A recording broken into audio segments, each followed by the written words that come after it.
Bon dia a tots i totes. Moltes gràcies per convidar la Fundació Bertelsmann i a l'Aliança per la Formació Professional Dual en aquesta fira d'FP Dual de Girona que està tenint lloc avui, dia 22 de juny. I bé, jo els faré una primera ponència introductòria en relació a la formació professional dual a Europa.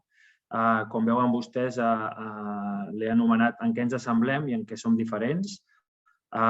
I, per tant, veurem algunes característiques de l'FP Dual que són molt diferents a casa nostra en relació a alguns països europeus.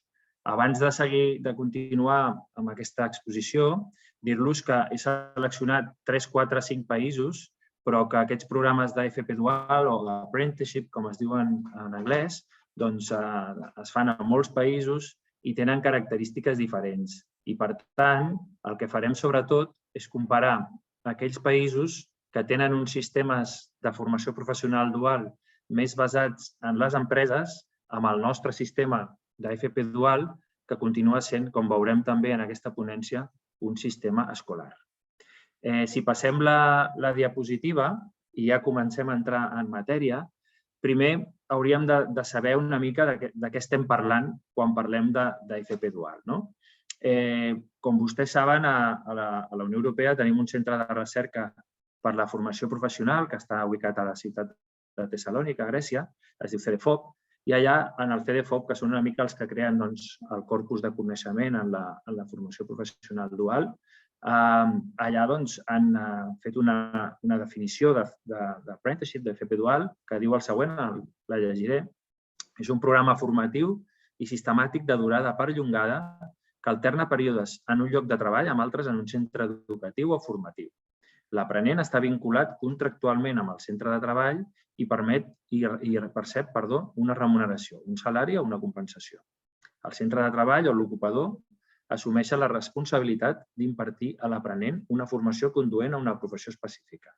Per tant, a partir d'aquesta definició ja es veuen algunes de les característiques que poden tenir aquest tipus de programes. Hi ha una formació en alternança, aquí ho veuen, Learning in School i Training in a Company, que van alternant entre un lloc i un altre durant tota la formació. És una formació oficial, certificada, per tant, conduent a un títol oficial i reconegut en el país on s'imparteix aquest programa. Normalment hi ha un contracte entre l'empresari, l'empleador i l'alumne, aprenent o estudiant. Això seria, diguéssim, el nucli dur de les característiques de la formació professional dual i després també, tal com hem vist en la definició de CEDEFOP, hi ha un salari o una retribució. Com veuen aquí, la fletxa no arriba perquè no a tots aquests programes, a tota Europa, aquest salari o retribució hi és. I després també són programes, també ho recollia la definició de CEDEFOP, són programes de durada perllongada, dèiem, de long term. El que passa que tampoc en tots els programes que es consideren apprenticeships aquesta durada està establerta o fixada. Normalment es parla de 6 mesos. Aquí els títols de formació professional dual, igual que els títols de formació professional, duren 2 anys. Per tant, quines serien les característiques nuclears d'aquesta formació professional dual? Doncs aquesta alternança, un títol reconegut i oficial en el país, un contracte entre l'empleador i l'aprenent o estudiant i normalment una retribució i uns programes de durada perllongada que com podrien ser els nostres títols de grau mig i de grau superior de formació professional. Si passem a la següent diapositiva, veurem que hi ha bàsicament 2 tipus d'apprenticeships. I aquí sí que ja entrem una mica en el pal de paller del que els volia dir. Nosaltres tenim un sistema basat en l'escola. Això vol dir que els nostres estudiants de formació professional es matriculen en un centre de formació professional i és aquest centre de formació professional el que té un conveni amb una empresa i llavors aquests estudiants, no tots, alguns, poden fer l'itinerari dual. Per tant, tindríem un sistema school-based que són els de la dreta. Aquests que veieu aquí en blau. això passa en molts països, ara ho veurem en quins també, i més o menys la formació a l'escola sol ser d'un 70% del temps, de mitjana, en aquests països. Hi ha una mena de... Hi pot haver algun acord o contracte, li diu aquí, però és més un acord o conveni d'aprenentatge. L'aprenent és un estudiant i normalment en aquests programes el finançament d'aquests programes ve a càrrec dels poders públics, de les comunitats autònomes, de l'Estat, etc. I aquí tenim uns quants països. Però és que hi ha un altre sistema que és menys conegut aquí, però que és el sistema, diguéssim, normal en molts països d'Europa, on la formació per obtenir una professió es fa més d'un 60%, en alguns casos el 80% inclús, en una empresa, en un centre de treball. El jove o jove té un contracte que normalment és un contracte específic d'aprenents, d'aprenentatge, però és un contracte laboral. L'aprenent és un empleat de l'empresa i en aquests països els costos de finançar la formació professional dual són assumits en gran part o en molta part per les empreses. Aquest podria ser el cas d'Alemanya o d'altres països, com veurem ara. Si passem la diapositiva, per tant, nosaltres seguim tenint una FP dual school-based. Estem a la dreta, seguim estant a la dreta amb la FP dual. Si passem la diapositiva, veurem una mica el percentatge, el pes que hi ha dels apprenticeships de la FP dual en el total de formació postobligatòria que tenen aquests països. És a dir, quan els nanos acaben la nostra ESO, quan ja ha acabat la formació obligatòria, aquesta postobligatòria, en quins països es fa en un itinerari d'apprenticeships. Veureu que hi ha països que estan marcats aquí en blau on la presència d'aquest itinerari a la postobligatòria, el pes que té és molt baix, i entre ells està Espanya i Catalunya també. I hi ha països on el pes d'aquests itineraris, d'aquest tipus d'itineraris, és baix, està entre un 10 i un 30%. Aquí tindríem, per exemple, el Regne Unit. I hi ha països on el pes d'aquests itineraris a la postobligatòria és molt important. És a dir, de tots els estudiants que segueixen estudiant després de l'ESO a Alemanya, per exemple, o a Suïssa o a Àustria, més d'un 30%, o sigui, comptant tots els que segueixen la via acadèmica i la via professional, més del 30% fan aquesta FP dual. Per tant, aquests països que veiem en groc són els països que tenen més tradició en aquesta FP dual que nosaltres hem dit que era company-based. Tots aquests països fan una FP dual company-based. Per tant, ara, en aquesta segona part d'aquesta exposició, vaig a remarcar algunes diferències importants que té aquesta FP dual més school-based que tenim nosaltres, que segueix sent, com aquí veuen en blau, poc escollida, amb una FP dual company-based que tenen aquests països on hi ha més tradició d'FP dual des de les empreses i que normalment sol ser més escollida. També he posat alguna referència a Portugal, perquè Portugal té un sistema d'apprenticeships, d'FP dual, que està, diguéssim, regulat o gestionat pel Ministeri de Treball, d'Educació, i té alguna característica que ens sembla interessant i, per tant, també faré referència a un país més, diguéssim, veí de nosaltres. Abans de començar, però, si passem la diapositiva, abans de començar a fer una reflexió general, sobretot en relació a aquests company-based, aquests sistemes de formació professional dual basats en l'empresa. I és aquesta que veuen aquí. Els sistemes són molt diferents perquè en aquests països on tenim el company-based formen, perquè no estan aquí, formen els joves en ocupacions concretes. I, per tant, el catàleg que tenen de formació no és un catàleg de títols generalistes, sinó és un catàleg d'ocupacions. Per exemple, una ocupació podria ser mecànic d'autobús. Em sembla que aquesta existeix a Alemanya, per cert. O podria ser, jo què sé, qualsevol altre, venedor de supermercat. I aquí, en canvi, a l'estat espanyol i a Catalunya, els títols de formació professional són títols més generals, que poden cobrir una o diverses professions, però en tot cas no descriuen o no responen a ocupacions concretes del mercat laboral, sinó a títols més de l'àmbit educatiu. I l'exemple més clar d'aquest concepte és Alemanya. A Alemanya el fonament del sistema de formació professional és el concepte ocupacional. Els aprenents es formen en una ocupació reconeguda a nivell nacional que després els habilita per treballar. D'aquesta manera es pretén equilibrar una mica els interessos dels estudiants i aprenents per obtenir una qualificació rellevant pel mercat laboral, però també de les empreses per obtenir una mà d'obra qualificada.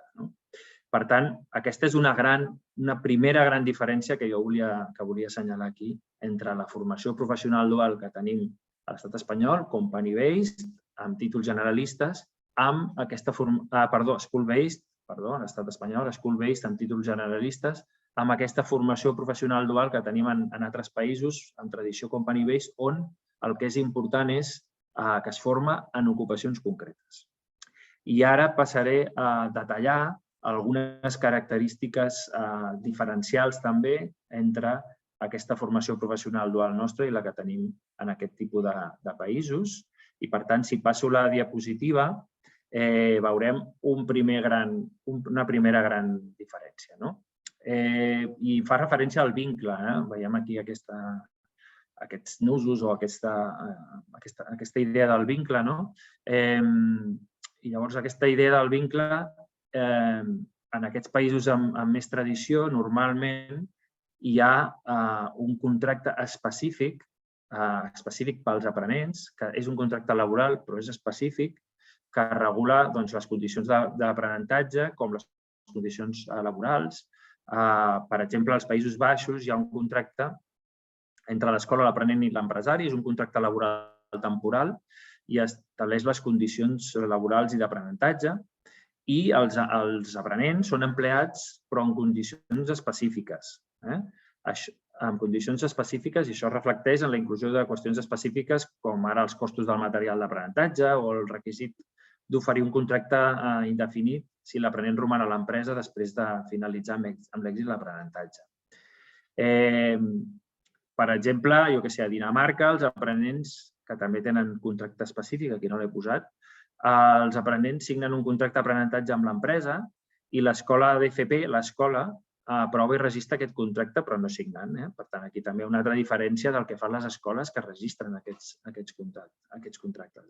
Per tant, la idea aquesta, que hi ha un contracte específic, que és laboral, però que hi ha un estatus d'aprenent en aquests països.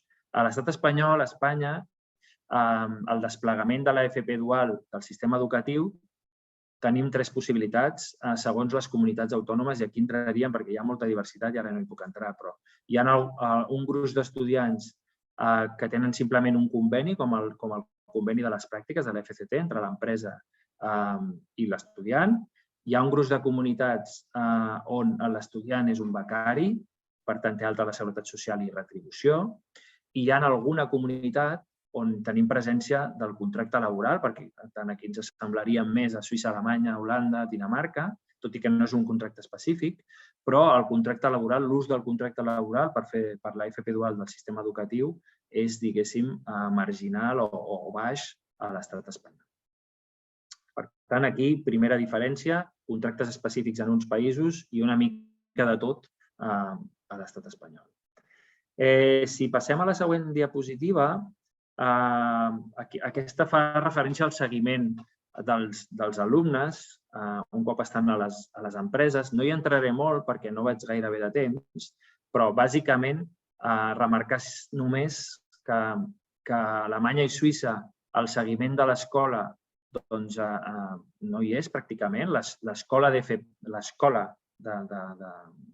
formació postobligatòria no fa un seguiment de la formació de l'aprenent a l'empresa, sinó que és la mateixa empresa que té unes instruccions en el que ha de formar aquest aprenent i és la mateixa empresa que fa aquest seguiment i simplement reporta a l'escola de tant en tant. Per exemple, a Suïssa s'ha de fer com a mínim cada 6 mesos els progressos d'aquests estudiants, però la responsabilitat de fer el seguiment es queda a l'intern de l'empresa.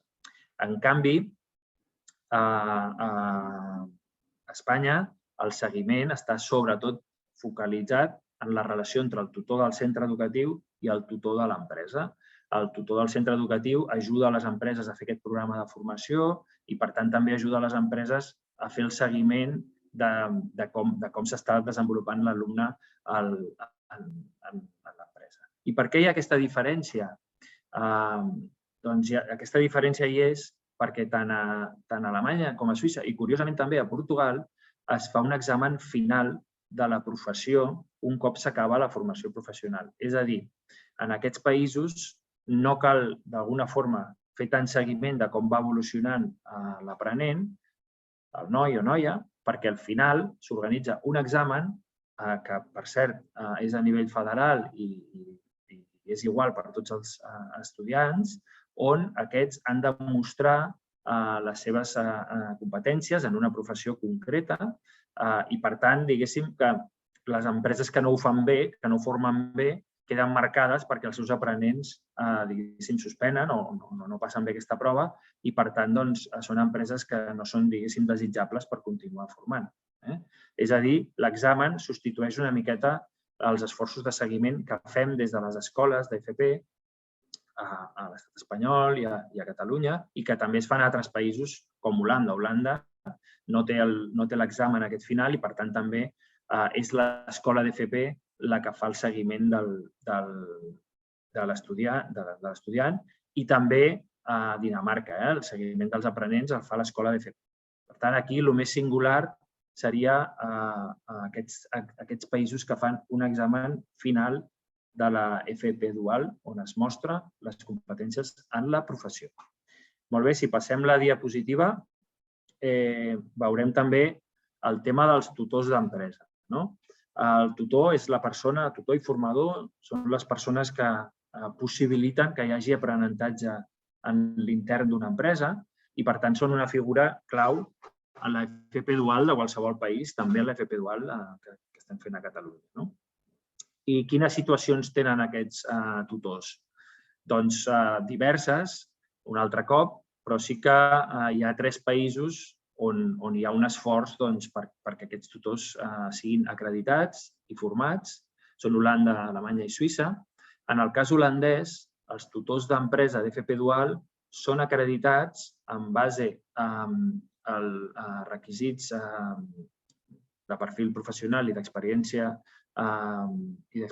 professional o de bagatge laboral, han de ser certificats per una fundació que es diu SBV, que és una fundació independent, depenent del Ministeri d'Educació, que va a les empreses i certifica que aquella persona, aquell tutor, té les capacitats, té l'experiència laboral per fer de tutor d'empresa. Per tant, hi ha un procés de certificació.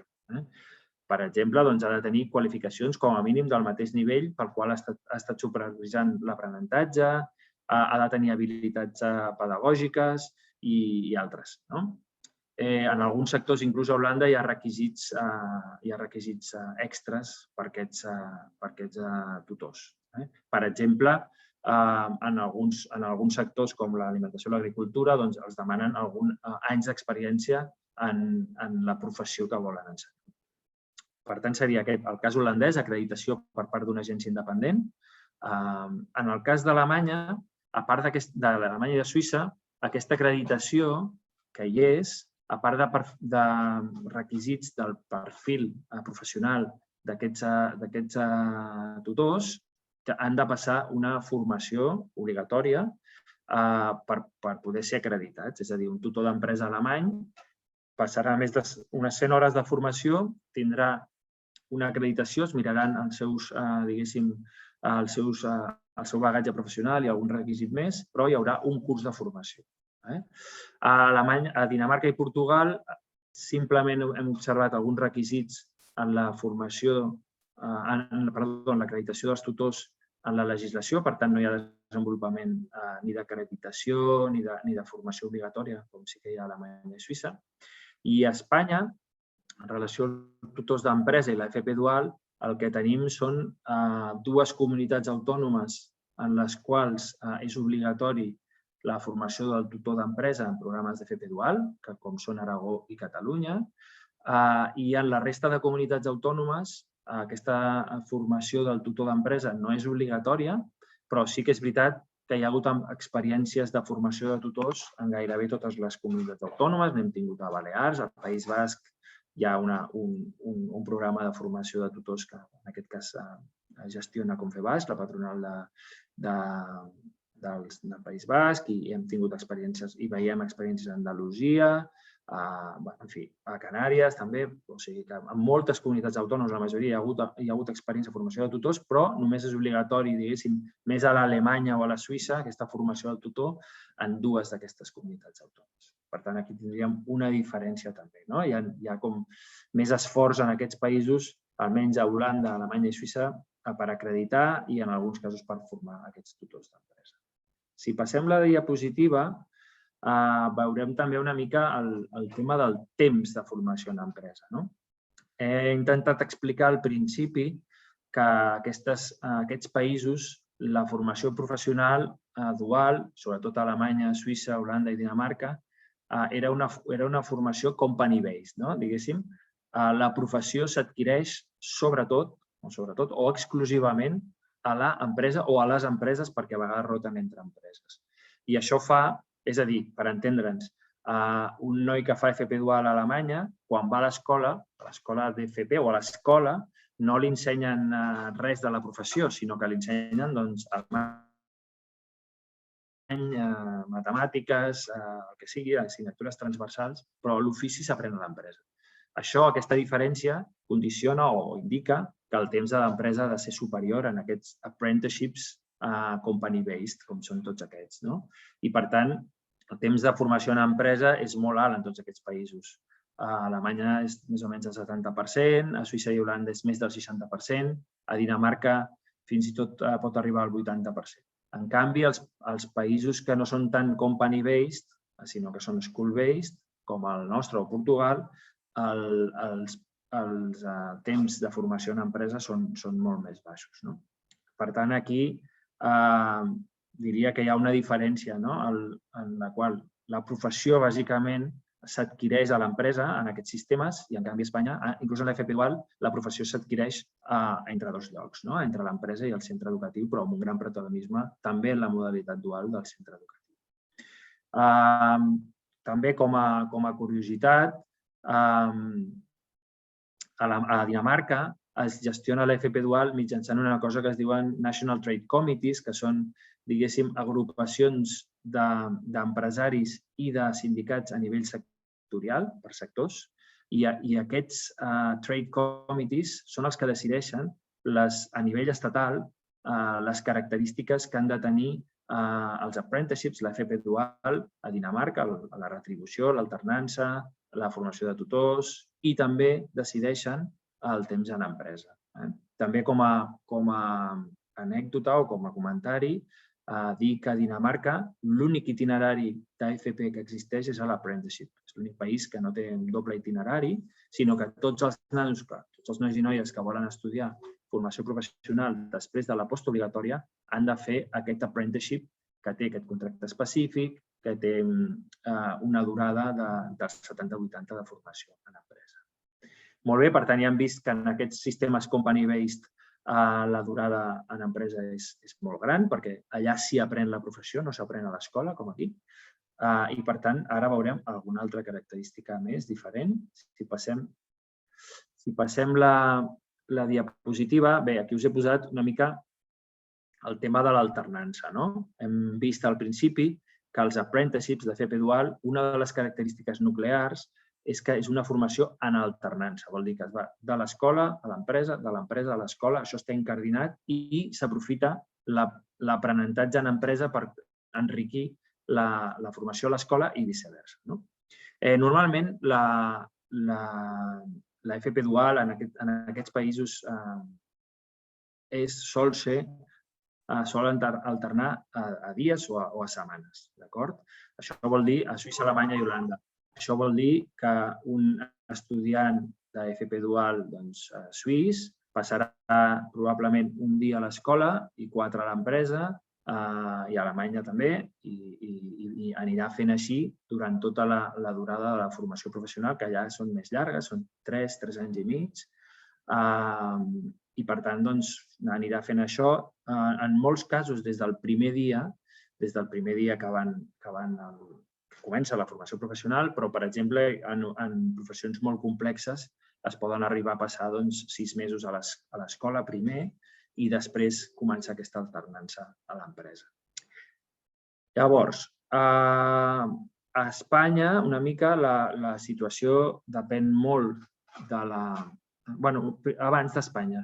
Hi ha una cosa curiosa a Dinamarca, que Dinamarca alterna molt per blocs. És a dir, es fa un bloc de 3 o 6 mesos a l'inici a l'escola. Després es fa un altre bloc de 3 mesos a l'empresa. Després es fa un altre bloc de 3 mesos a l'escola. O sigui, són blocs llargs, no és alternança setmanal. Això està relacionat amb que els centres d'FP de Dinamarca són enormes i en temes de mobilitat d'estudiants i tot això, que no entrarem, però sapigueu que a Dinamarca s'alterna més en blocs llargs i que una mesura de seguiment del que, com que no té examen Dinamarca, del que s'aprèn a l'empresa o a les empreses en aquests blocs llargs és que quan el bloc és molt llarg, l'empresa ha de fer una declaració jurada, diguéssim, del que ha après l'aprenent o l'estudiant en tot aquell bloc, en aquells 2 mesos que ha estat allà.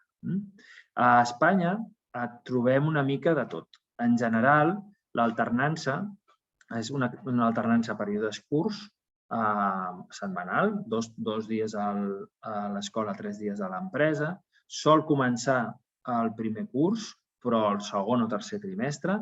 En el segon curs d'FP tots els nanos estan alternant, però també trobem en alguns models o submodels d'alguna comunitat autònoma blocs llargs. Per exemple, en trobem a Castilla i León, algun model que tenen de blocs llargs, en trobem a Balears, en trobem al País Basc, en trobem algun model de Cantàbria també, en trobem a diferents comunitats autònomes. Però, en general, l'alternança sol ser, diguéssim, més com a Suïssa, Alemanya i Holanda. Molt bé. Per tant, el tema de l'alternança és un tema molt important, com hem vist, nuclear en la definició d'aquest tipus de programes. Si passem ara a la següent diapositiva, veurem el tema de la retribució. Un tema important també. La FP dual en aquests països, donat que tenen un contracte laboral específic, no s'entén sense una retribució, sense un salari. Alemanya i Dinamarca són salaris progressius, hi ha un salari mínim d'aprenents fixat pel govern a nivell federal i intervé la negociació col·lectiva sectorial per fixar exactament en un sector les condicions salarials d'aquests aprenents. A Suïssa també hi ha un salari progressiu, això vol dir que el primer any es cobra menys que el segon i el segon es cobra menys que el tercer, per tant, el salari progressiu. I aquí el que hi ha és una recomanació a nivell sectorial que fan les entitats patronals sectorials de mantenir una retribució a l'any 1, 2, 3 en un sector concret. És una recomanació, no és fruit de la negociació col·lectiva, com sí que ho és a Alemanya i Dinamarca. I a Holanda la retribució ve fixada pel salari mínim juvenil, no dels aprenents, sinó juvenil del país, i segons negociació col·lectiva també hi poden haver alguns increments en alguns sectors.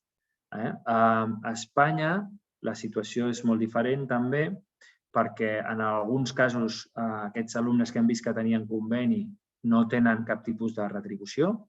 En alguns altres casos hem vist que hi havia una beca i les beques a l'alta seguretat social tenen des de retribucions molt baixes fins a retribucions vinculades al salari mínim.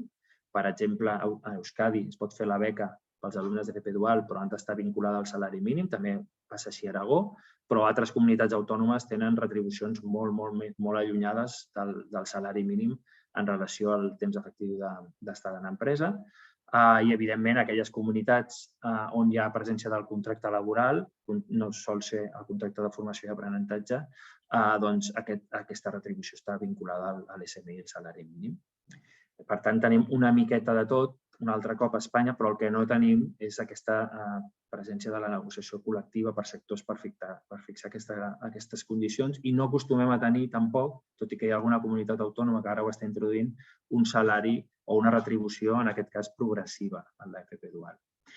I bé, no puc entrar perquè no tinc temps, però diguéssim que una altra característica, si passem la diapositiva, us he posat aquí els logos dels agents socials i del Consell General de Cambres de Catalunya, de les cambres. Una altra característica que és interessant és que en aquests països els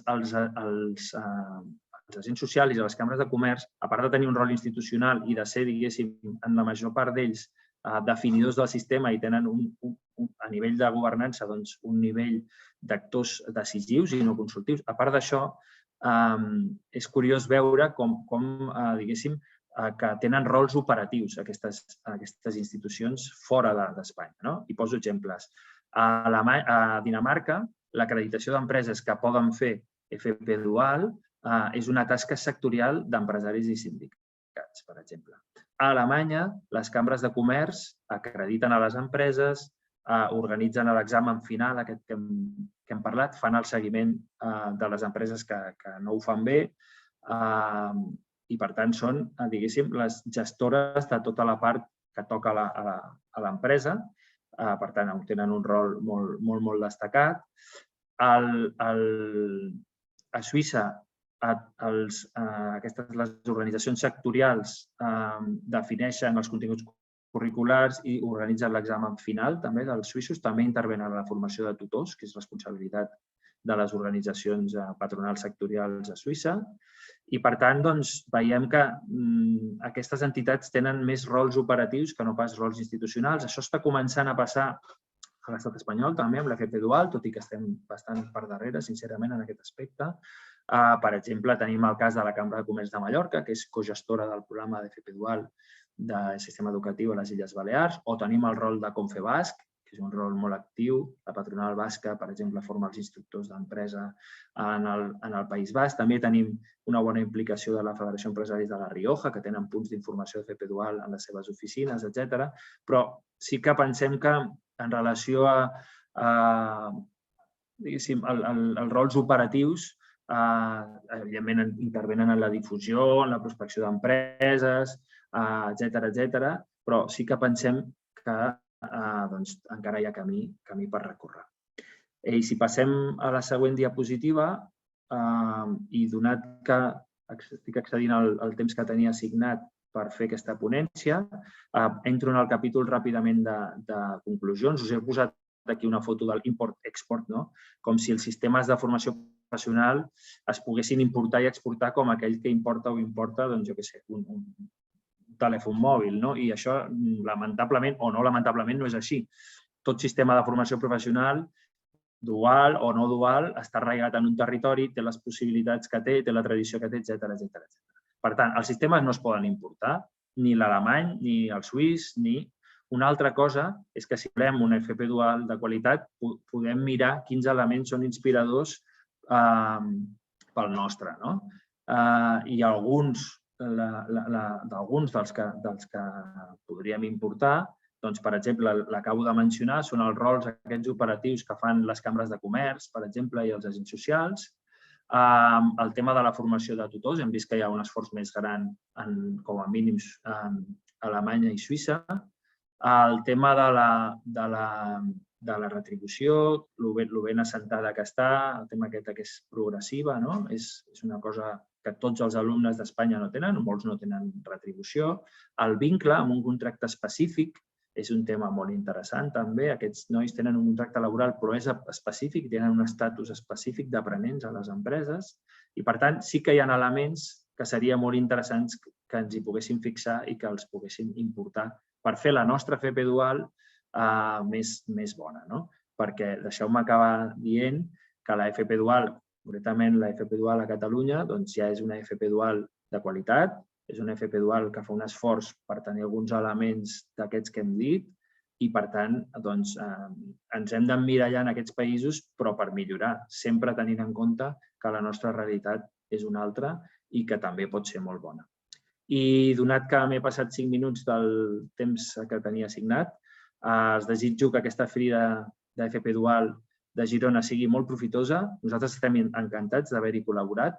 Si els ha semblat interessant o els hem pogut aportar alguna cosa, doncs ja estem més que satisfets i moltíssimes gràcies per la seva atenció. Bon dia.